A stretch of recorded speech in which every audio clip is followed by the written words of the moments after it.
Sa atin hong balitang lokal, nakatakdang maglunsad ng vegan cook-off at infomercial jingle contest ang lungsod ng Iriga para sa pagdiriwang ng ika-50 Nutrition Month celebration na may temang PP Pan, sama-sama sa nutrisyon, sapat para sa lahat, nagaganapin sa ika-24 ng Hulyo.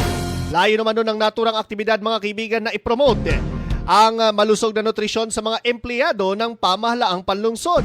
Ang anunsyo nagmula ho sa City Human Resources Management Office, katuwang ang Nutrition Office na naging flag raising activity ng naturang lungsod kahapon araw ho ng Lunes. Bukod dito, inanunsyo naman ni PIDAO OIC Lilibet Panga na magkakaroon naman ng serye ng mga aktibidad ang kanilang tanggapan, kabilang na ho ang isang symposium bukas at isang dental at medical mission para naman sa mga PWD sa July 22. Nasusundan naman po ng isang PWD Got Talent at Miss National Disability Rights sa July 23.